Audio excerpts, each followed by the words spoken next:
Good morning students. हमारे आज के क्लास में हम लोग जो है वह मॉडल ऑक्सिलरी वर्ब कुड के बारे में जानेंगे कि कुड का इस्तेमाल कहाँ कहाँ होता है।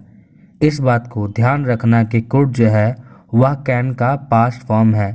तो यहाँ पे कुड जो है जहाँ भी इस्तेमाल होगा ज़्यादातर केस में वह पास्ट में ही होगा। जैसे पास्ट एबिलिटी मतलब अतीत में किसी भी तरीके की क्षमता, पोलाइट रिक्वेस्ट किसी भी तरीके का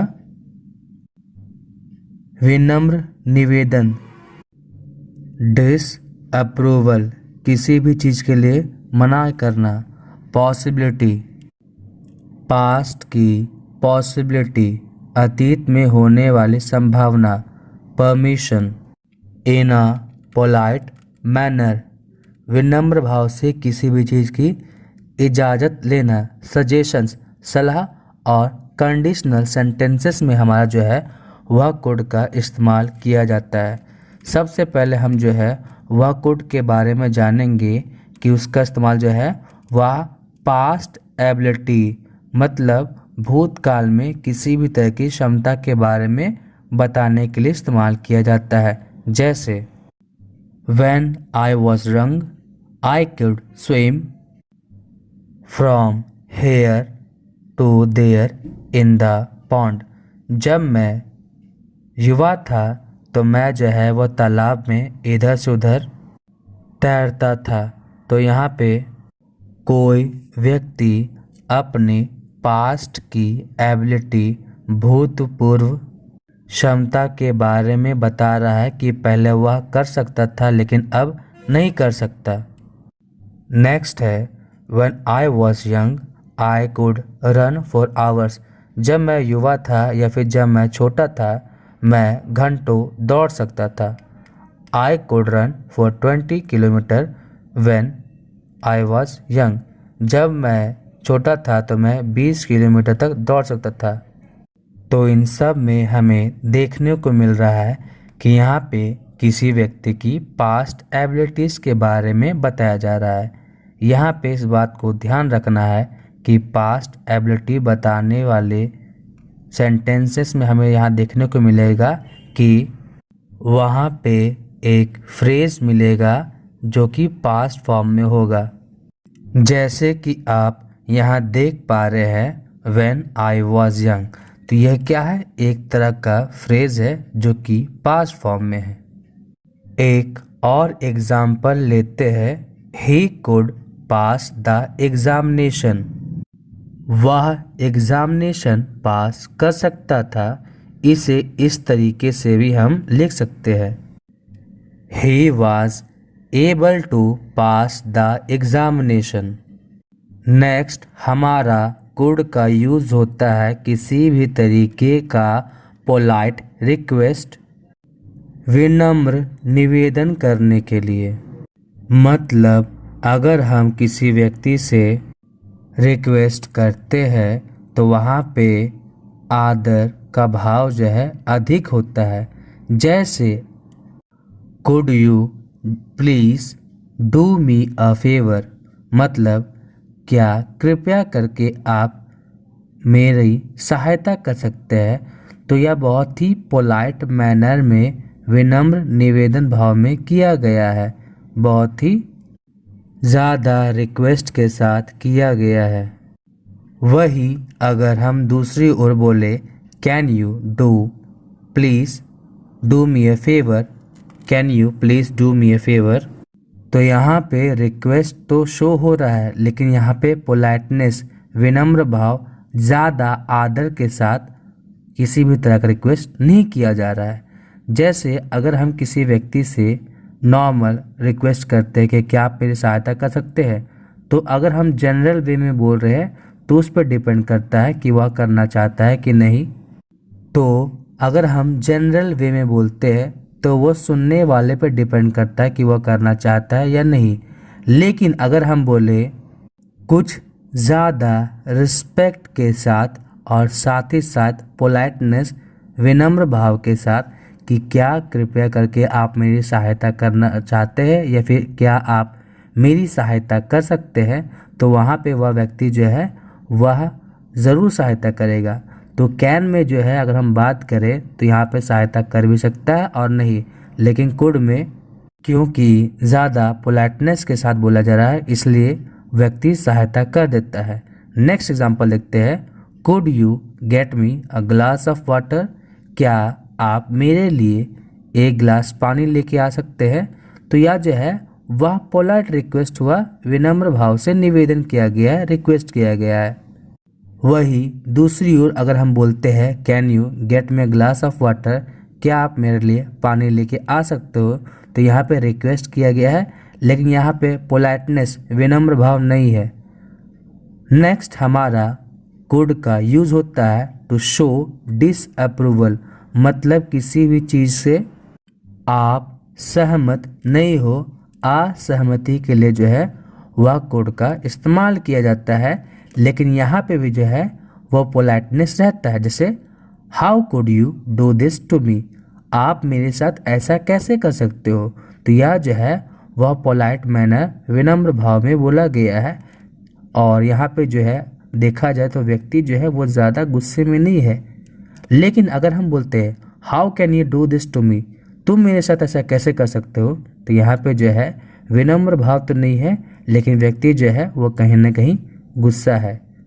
नेक्स्ट हम देखते हैं this could not be possible, ऐसा संभव नहीं हो सकता है। तो यह जो है वो थोड़ा पोलाइट मैनर में बोला जा रहा है। वही दूसरी ओर अगर हम बोलते हैं this can not be possible, ऐसा नहीं हो सकता है, तो यहाँ पे जो है वो पोलाइटनेस विनम्र भाव नहीं है, लेकिन बात सेम ही बताई जा रही है। तो हम लोग यहाँ क्या देख पा रहे हैं कि कुड का इस्तेमाल जो है वह डिसअप्रूवल के लिए किया जाता है, जिसमें हम किसी बात को बहुत ही काम, बहुत ही शांत दिमाग के साथ बोलते हैं, तो वहाँ पे कुड का इस्तेमाल किया जाता है। नेक्स्ट है पास्ट पॉसिबिलिटी, मतलब कुछ ऐसा चीज़ जो अतीत में हो सकता था, जैसे he could have been a doctor, वह डॉक्टर बन सकता था। तो यहाँ पे एक ऐसे एक्शन के बारे में बताया जा रहा है जो पास्ट में पॉसिबल तो था लेकिन अब नहीं हो सकता है। आई could have solve the questions, मैं सवालों को सॉल्व कर सकता था। तो यहाँ पे एक ऐसी पॉसिबिलिटी बताई जा रही है जो पास्ट में तो पॉसिबल था लेकिन अब नहीं है। जैसे देखा जाता है स्टूडेंट्स के साथ कि अगर वह किसी सवाल को छोड़ के आते हैं और वह घर आकर के उस सवाल को देखते हैं और उन्हें याद आता है कि वह कहाँ पे गलती कर रहे होते हैं, तो उनके मुंह से यह जरूर निकलता है कि मैं इस सवाल को बना सकता था लेकिन अब तो समय चला गया। नेक्स्ट है हमारा दे कुड हैव, वे तुम्हें बुला सकते थे। तो यहाँ भी एक पास्ट पॉसिबिलिटी के बारे में बताया जा रहा है कि ऐसा हो सकता था।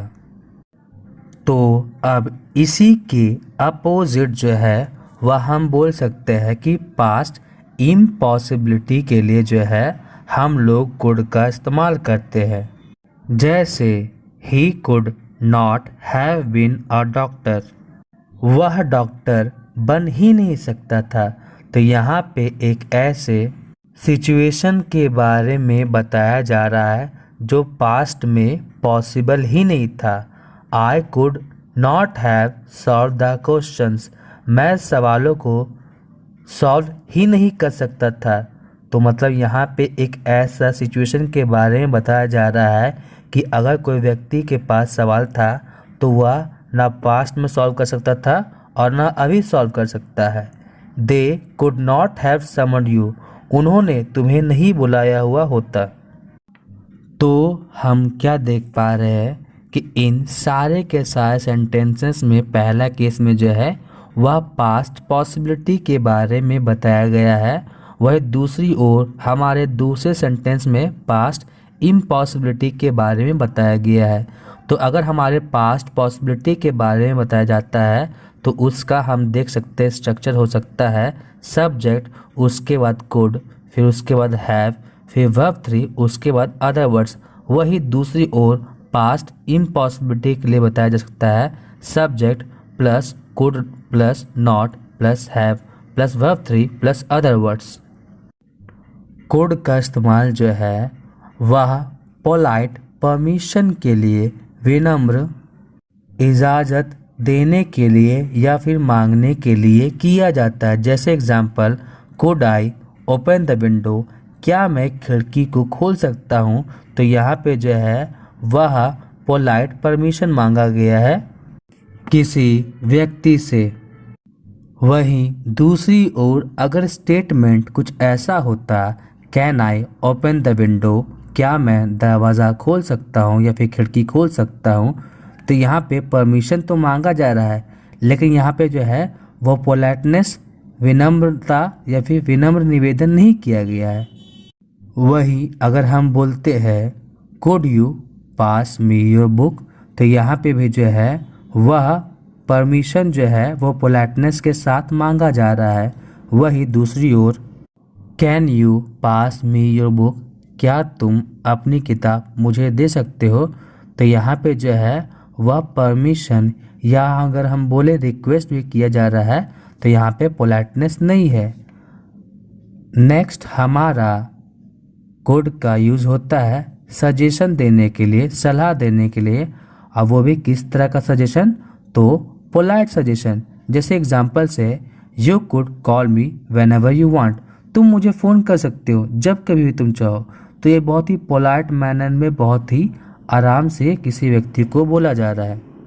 वही दूसरी ओर अगर हम बोलते हैं you can call me when ever you want, तुम मुझे फ़ोन कर सकते हो जब कभी तुम चाहो, तो यहाँ पे जो है वह सजेशन तो दिया जा रहा है, लेकिन वहाँ पे पोलाइटनेस नहीं है कि करना है तो करो, नहीं करना है तो भी कोई दिक्कत नहीं है। नेक्स्ट है हमारा कुड का इस्तेमाल जो है वह कंडीशनल सेंटेंस में किया जाता है। अब कंडीशनल सेंटेंस क्या होता है, तो कंडीशनल सेंटेंस का मतलब होता है किसी एक तरह की स्थिति को रखना और उसके अनुसार जो है वो दूसरा काम हो।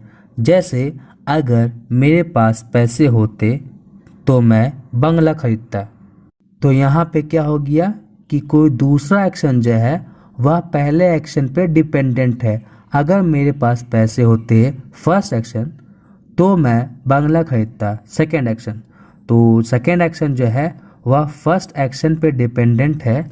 साथ ही साथ यहाँ पे क्या होता है कि एक ऐसी बात बताई जा रही है जिसे इमेजिन करना संभव ही नहीं है। तो अब हम कंडीशनल सेंटेंसेस में कुड का इस्तेमाल समझते हैं। If you call me I could help you, अगर तुम मुझे फ़ोन करोगे तो मैं जो है वो तुम्हारी मदद करूँगा। तो अगर तुम फ़ोन करोगे तभी मदद कर सकते हैं, अगर फ़ोन नहीं करोगे तो कहाँ से मदद किया जाएगा। नेक्स्ट है if I am there I could solve the problem, अगर मैं वहाँ होता तो मैं जो है वो प्रॉब्लम को सॉल्व करता। वहीं दूसरी ओर अगर हम बोलते हैं if I am there I can solve the problem, अगर मैं वहाँ हूँ तो मैं सवाल को या फिर मैं परेशानी को, प्रॉब्लम को सॉल्व कर सकता हूँ। तो जहाँ जहाँ कुड का इस्तेमाल किया जा रहा है वहाँ वहाँ हर चीज़ जो है वो पोलाइट मैनर में काम हो रहा है। एक और एग्जांपल देखते हैं, if I was there I could have solve the problem, अगर मैं वहाँ होता तो शायद मैं जो है प्रॉब्लम को सॉल्व कर देता है। यहाँ पे दो sentence, if I am there I could solve the problem और if I was there I could have solve the problem. यहाँ पे हमें देखने को मिल रहा है कि फर्स्ट सेंटेंस में जो है वह किसी भी तरह का बात को जो है वह प्रेजेंट टेंस में बोला जा रहा है, क्योंकि यहाँ पे एम का इस्तेमाल किया गया है। वही अगर हम दूसरे सेंटेंस के बारे में बात करें तो वहाँ पे वाज का इस्तेमाल किया गया है, इसलिए यहाँ पे कुड हैव के बारे में बताया गया है। जैसे if I am there I could solve the problem, अगर मैं वहाँ होता तो मैं सवाल को या फिर मैं प्रॉब्लम को सॉल्व कर देता। तो यहाँ पे जो है वो प्रेजेंट में बात बताया जा रहा है, लेकिन अगर हम बोलते हैं if I was there I could have solve the problem, तो यहाँ पे जो है बात बताया जा रहा है, एक ऐसे एक्शन के बारे में बताया जा रहा है कि अगर होते तो कर देते। तो यहाँ पे जो एक्शन जो है वो पास्ट में है। तो आई होप आपको हमारी आज की क्लास समझ में आई होगी। तो इसी तरीके से हमारे चैनल पे बने रहे और अब हम मिलते हैं हमारे नेक्स्ट वीडियो में।